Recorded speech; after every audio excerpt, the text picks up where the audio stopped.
Good morning mga ka-goers. So alam kong gasgas na or marami ng videos about sa tutorial ng ating mini driving light. Pero again, so mas maganda yung maraming option or marami tayong papanoorin.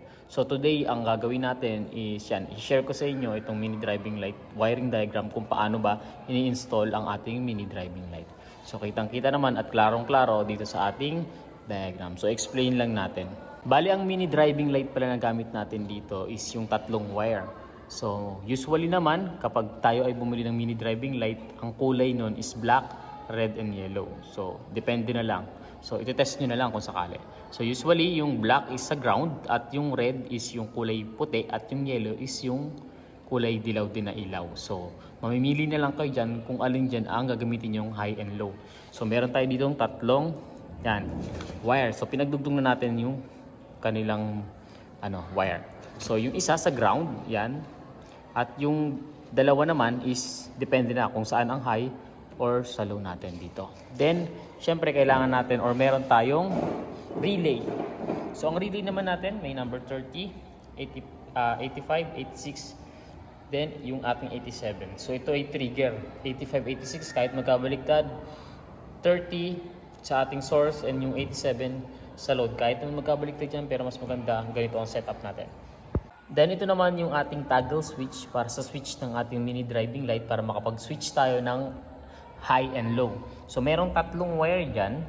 So yung pinaka-common wire niya is i-connect natin sa ACC wire natin or sa accessory wires natin ng mga ating mga motor. So depende sa inyo kung ano yung high and low nyo dyan. So dito ang hinay natin is yung dalawang linya. Usually ganun yung mga setup ng ganitong domino switch para sa ating mini driving light. So yan. So halimbawa, ito is yung para sa high natin. So kailangan yung isa dyan is i-connect natin either 85 or 86 ng relay. Tapos yung isa naman, doon naman sa isa pang relay.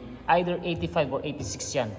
So dito kasi sa ating diagram, so dahil ito ay magkadikit, yung 85 at 86 na magkadikit, yun na ang ating pinagdugtong at i-connection natin sa ground. So pwede nating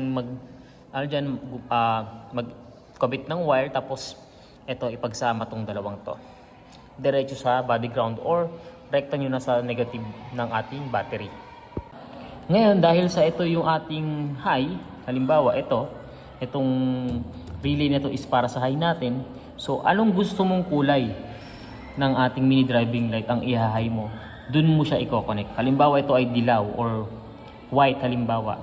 So, itong wire na to is para sa white color ng ilaw. So, doon mo i-connect itong relay para sa high. So, connect, tap. Ganoon din dito. Sa low naman, yung sa kulay dilaw. So, connect and tap din. Ngayon, kung mapapansin nyo, itong switch natin is na-connect na natin to sa ACC, sa 85 or 86 ng ating relay kahit saan dyan. Tapos yung kabila naman ng 85 and 86 is i-connect natin sa ground or sa negative ng ating battery. Ang natitira na lang na walang connection is ito, yung ating number 30. Sa number 30 natin, yan, pag-connect natin ng dalawa, diretso yan sa battery. Pwede mong lagyan ng fuse, bahala ka na. So mas maganda may fuse kasi for safety yan. Tapos yung negative natin, syempre connected dyan sa body ground natin. So, ikaw, bahala ka kung maglilinya ka ng negative papunta dito sa ating battery. Or body ground mo na lang i-connect. So, yan lang. Napakasimple lang ng wiring diagram talaga ng mini driving light. Again, ulitin natin from the battery. So, sa battery, pwede kang maglagay ng fuse. So, yung wire dyan is dapat connected sa ating number 30 ng ating mga relays. At yung 87 ng relays, ganito naman yung terminal niyan eh. Sakto naman yan eh. So, i-connect natin sa mini driving light. So, isa sa halimbawa sa kulay dilaw, isa naman sa kulay puti. Tapos yung isa naman na wire ng ating mini driving light is pwede nating konektahan ng wire papuntang negative or tap natin sa body ground. Yan. Tapos dito naman, either 85 again or 86. Kahit itong dalawang 85 ang i-connect mo, tapos ilagay sa negative ng ating battery or sa body ground, pwede. Or ito naman kasi magkatabi na to. So, connect mo to, connect din sa body ground. So, ito na lang. Dito naman, mamimili ka kung aling kulay ang iyong gustong i-high. Halimbawa, itong dilaw or itong puti is yung gusto mong i-high. So, ito yung papunta dito. Pag kinlik mo sa taas, ito yung gagana. Yan, dito. So, ibig sabihin, ito yung high. So, kung ayaw mo naman, edi yung ito, i-connect mo dito para ito naman yung magiging low. Tapos dito naman kabila sa high. So, baliktaran lang yan. So, depende naman sa gusto mo yan. Tapos yung, again, yung common wire.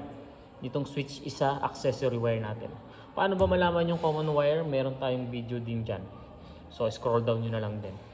Kung medyo nalilito pa kayo, pwede yung i-screenshot itong diagram. Tapos, habang nag-install kayo, tingnan nyo na lang.